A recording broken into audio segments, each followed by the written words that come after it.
divonis kena kanker. Itu stadium berapa ya Pak? Stadium 4. Stadium 4? Iya, stadium akhir sebetulnya. Tapi bukan berakhir berarti. Jadi support system paling kuat itu siapa nih dari di keluarga? Istri, anak-anak, atau siapa?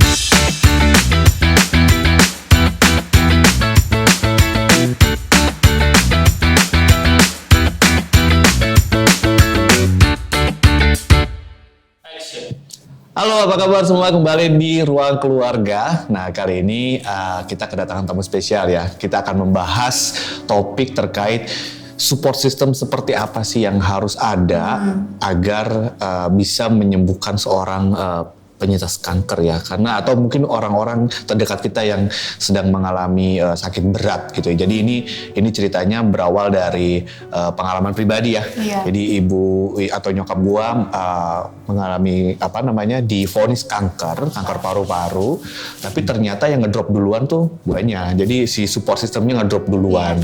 Nah, sebetulnya apa sih yang perlu dilakukan oleh keluarga, oleh pasangan, suami, istri ketika ada salah satu anggota keluarga kita divonis penyakit berat atau kanker. Nah, langsung saja kita sapa nih, Bu. Pak Darwis. Apa kabar, Pak?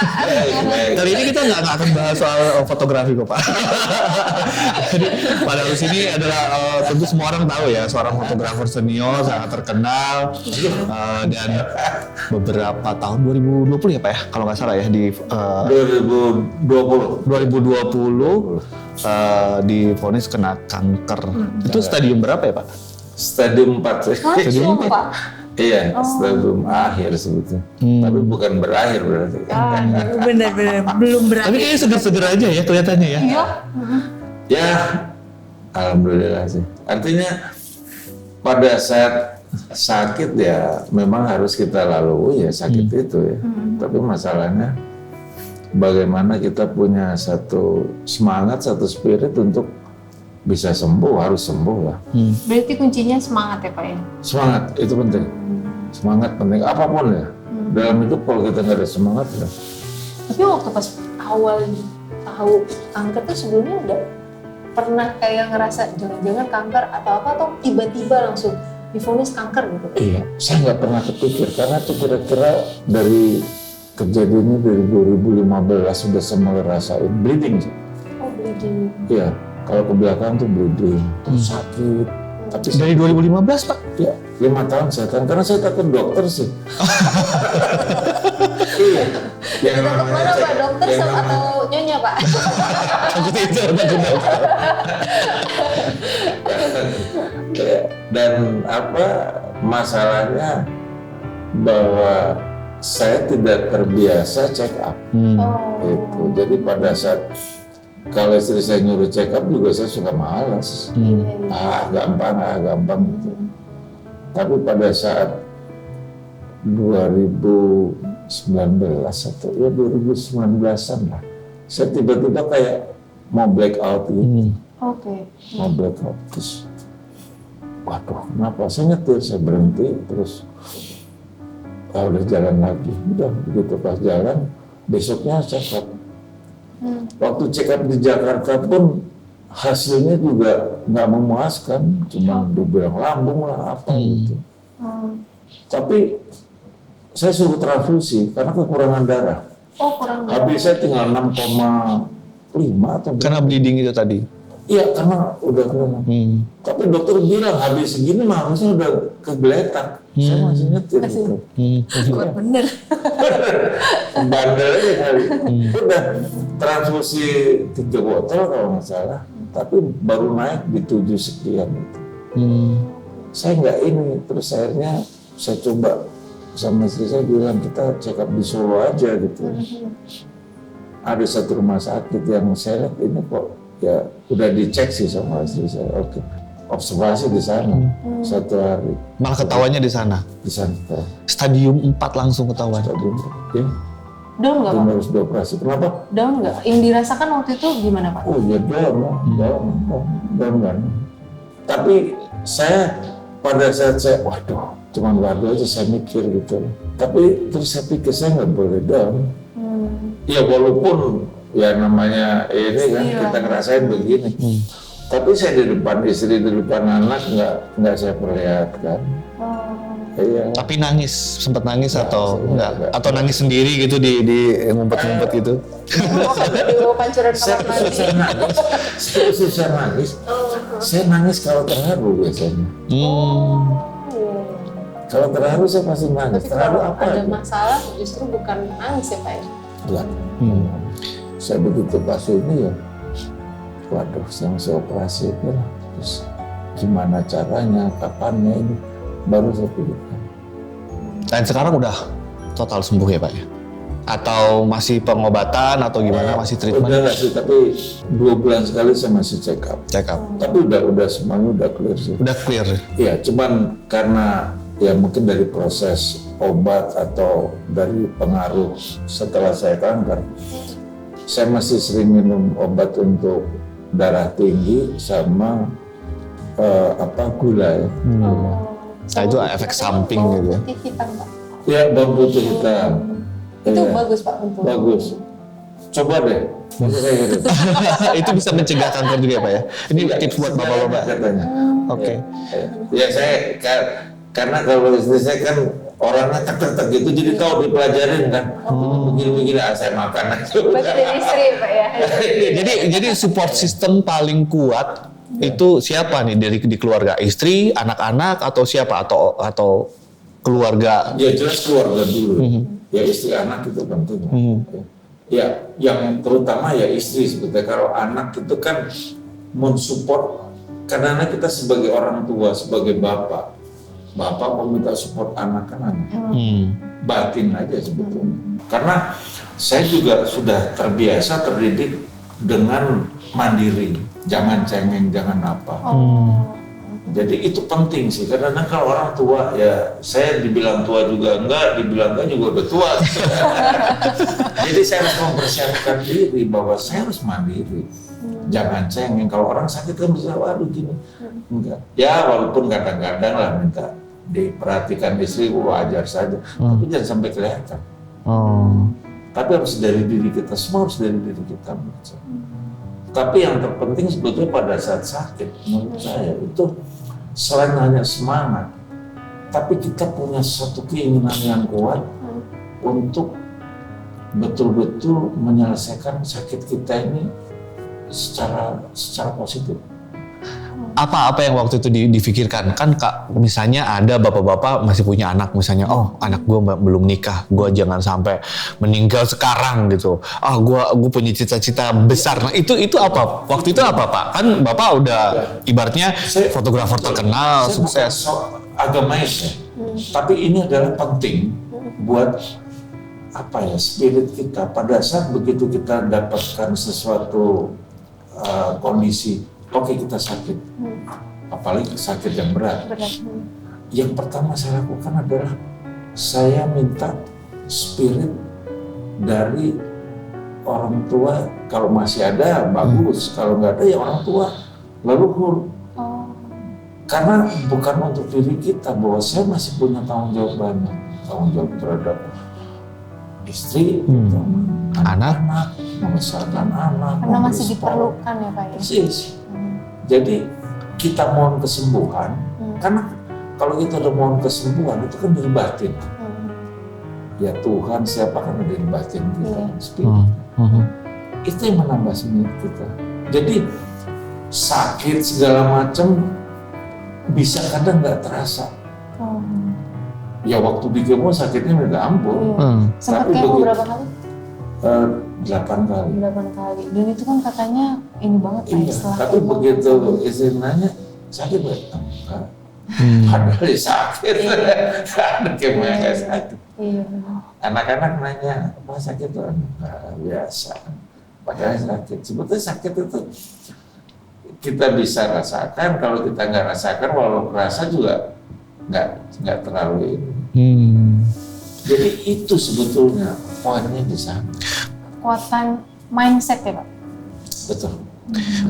Pak, kalau kita bicara nih Pak, saat ini kan banyak yang disalahkan adalah pola makan, pola hidup, lalu kemudian orang bilang, oh ini kankernya akibat ini, Mungkin polusi, bisa bapak-bapak di rumah kan ada banyak pasti yang pulang ke rumah jam 11 malam, jam 12 malam, ngemil, makan gitu sebelum tidur.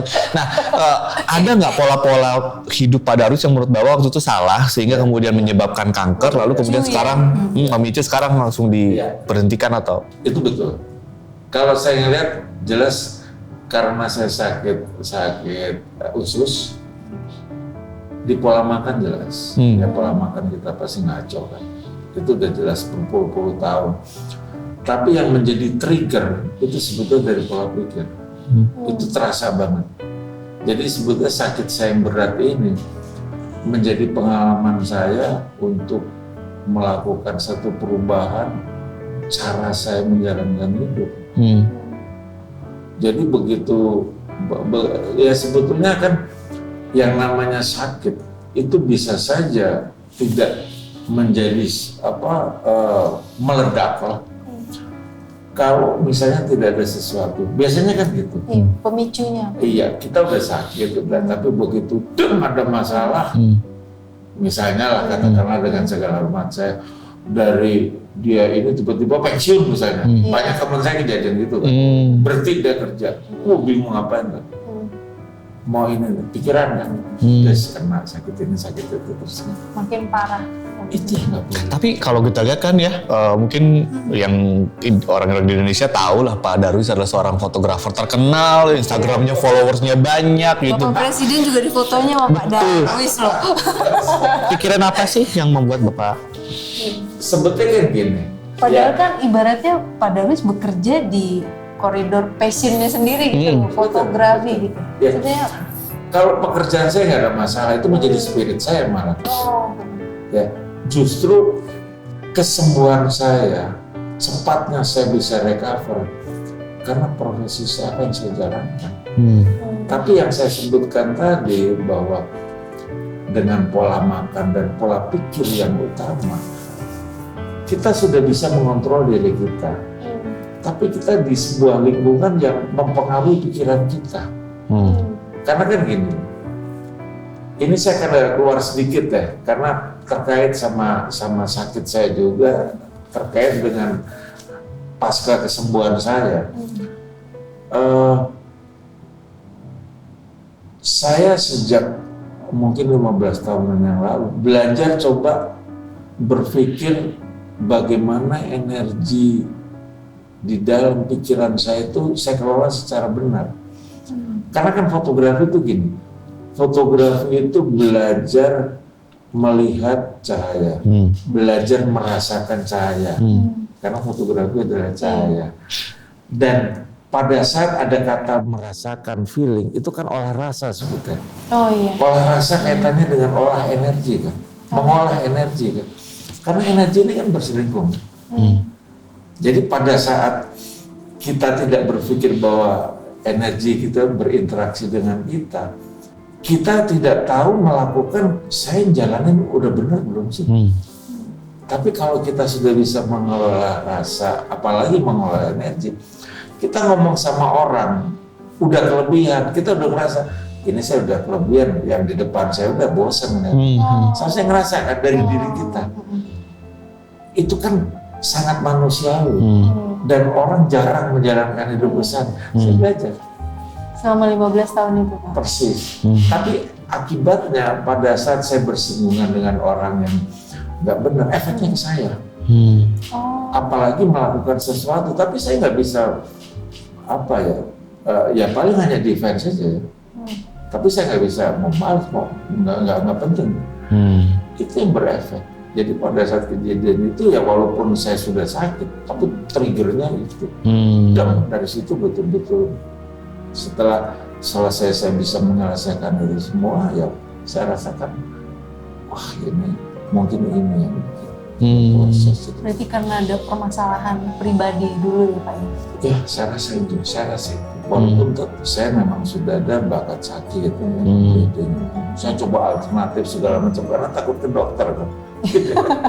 Di namanya direfleksi lah, ya hilang sih, hilang sementara ini. Kata dokter ya itu hilang sementara, ini masih ada. Oke, Pak, ini kan Bapak berarti bisa dibilang bahwa sebisa-bisanya kita mengelola energi, Ya. sebisa-bisanya kita menghindar dari penyakit-penyakit kronis, tapi ternyata orang-orang di sekitar kita juga kadang-kadang suka mendeliver energi negatif. Ya. Bapak kan punya anak gitu kan, kita juga anak-anak nih, kadang-kadang kita nggak sengaja tiba-tiba memberikan energi negatif atau beban pikiran pada orang tua. Itu gimana Pak? Mungkin Bapak bisa kasih tips buat kami-kami, buat kita sebagai anak dan mungkin buat kita nanti yang akan tua juga Pak. Ya. Jadi nanti gimana nih ngadepin anak-anak segala macam gitu. Sebetulnya menetralisirnya pertama adalah dengan diri kita dulu, ya. Dengan cara menghindar bisa atau memberikan input positif. Jadi ya biasa kan dalam keluarga ada anak bermasalah itu segala macam teman kita berikan, karena dengan kita memberikan input positif lepas beban energi negatif kita. Dan itu yang saya lakukan, dan kebetulan saya juga bergerak di edukasi ya, jadi ya secara otomatis itu sebetulnya buat saya healing. Jadi kalau saya ngajar, misalnya katakanlah saya lagi ada beban, aduh ini kok ada teman, ada saudara, ada apa, terbebani saya dengan cara berpikir, bukan beban artinya saya terbebani, bukan. Beban dalam arti saya tiba-tiba masuk di dalam pikiran saya, itu kan beban juga. Dengan cara saya memberikan edukasi, saya ngobrol dengan semuanya, saya berikan positif, itu bisa rilis. Ternyata itu obatnya. Nah, contohnya aja sekarang ini, saya tadi kan sakit, saya udah cerita keringat. Sekarang saya sembuh loh, nanti saya ikut bisa. Karena ketemu kita kali Pak, atau karena ada energi yang dilepaskan. Tadi ke sini bawa Grab yang ini Bintang 7. Istri maksudnya. Nah Pak, ngomong istri nih Pak. Ini pengalaman nih Pak ya. Ini kan kita secara genetik langsung ke sana masuk ke barang ya kan. Jadi ibaratnya kan secara genetik ibu saya kan juga meninggal karena kanker gitu. Artinya secara gen mungkin sedikit banyaknya ada gitu di saya, sehingga dia ini bawel banget nih Pak. Jangan, kalau dia nggak ada saya tuh mau nakal nih, nggak nyari-nyari gula nggak ada, terus mau makan proses nggak ada, makanan yang instan tuh nggak ada. Seberapa ketat, seberapa effort sang istri dari Pak Darwis ngejagain Bapak sampai akhirnya gila dari stadium 4 bisa sampai sembuh Pak. Luar biasa loh itu Pak. Iya sih. Oh, udah senyum-senyum tuh dari balik kamar. Begini, dia memang cukup keras. Cukup keras. Ya, saya bilang sama dia, saya ini perokok. Berhenti nggak sekarang Pak? Dulu berhenti. Boleh lagi. Tapi gini, saya selalu bilang sama saya sekarang ini pertama adalah saya ini sudah tua dan cara berpikir saya udah jauh dari dewasa. Ada kebiasaan-kebiasaan buruk saya, tapi di mana kebiasaan-kebiasaan buruk itu pertama nggak mengganggu orang lain dulu. Iya. Dan yang kedua adalah bahwa ada terkait dengan kebiasaan yang membuat saya bertahan secara fisik. Bukan saya ini ya, artinya wah udah sakit kok masih ngerokok enggak. Ya. Tapi saya tahu batas gitu. Tapi pada saat selesai sampai 6 bulan, waduh ketat banget. Banget ya Pak. Begitu pas bawa rokok, gitu. Tapi saya menyadari. Tapi dari Pak Darwisnya, ketika istri seperti itu, Pak Darwis pernah nggak sempat kayak, ih kesel atau apa? Ada nggak sih Pak perasaan gitu? Jelas ada, jelas ada. Pada saat itu saya rada kesel. Kenapa saya udah tua gini. Tapi belakangan saya menyadari dan saya coba ngomong.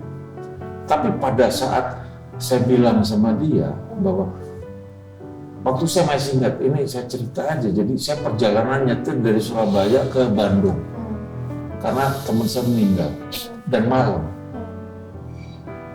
13 jam saya nyetir, habis sakit loh. Habis sakit nyetir sendiri. Ya walaupun ada digantiin sama Trans Jawa ya Pak? Jangan promosi dong. apalagi nggak ada tol itu pas selesai larusan. Jadi terima kasih. Promosi. Lanjut Pak. Nyetirnya 13 jam. Udah begitu pas saya ngantuk sekali. Saya coba minum kopi di depan istri saya. Saya nggak tahan nih. Kita nggak bisa nyampe. Hanya mungkin dengan berat hati gitu. Mungkin ya dia merelakan tapi dengan doa mudah-mudahan laki gua tetap sehat dengan merokok. Ya ternyata sekarang merokok juga tetap sehat. Cuma saya menyadari kalau saya ngerokok udah mulai ngelewat saya mesti berhenti. Tapi nggak dipantau Pak sama dokter setelah sembuh ini? Ada nggak yang dipantau? Dokter sih sempat bilang ya kalau bisa berhenti, kalau enggak ya nggak boleh kurangin gitu. Tapi mungkin dokter itu lebih bijaksana karena yang dihadapin kan bukan anak kecil. Dan saya menyadari. Bahkan yang lain-lain gitu aja saya juga sate aja saya nggak makan karena kan katanya sate kan karena arangnya. Tapi kadang-kadang istri ngeliat saya, yaudah satu aja nggak apa-apa, saya makan. Satu piring, satu pot, satu tusuk. Iya, jadi kadang-kadang saya kalau soal makanan sih saya tertib lah. Nggak makan ini misalnya karena kalau saya makan nasi kebanyakan efeknya sekarang dikit sekali saya makan. Karena nggak makan. Itu kalau itu bisa. Jadi sekarang Pak Darwis struggle-nya adalah mengatur, memanage pola pikir sama jangan stres gitu ya? Iya, karena kalau pola pikir kita benar, pola makan tuh kita bisa adjust lah. Ya, pola makan itu mudah sih ya. Yang penting jangan, ya kita harus menyadari aja gitu. Tapi kalau pola pikir kan nggak bisa kita sadari, di luar kesadaran kok.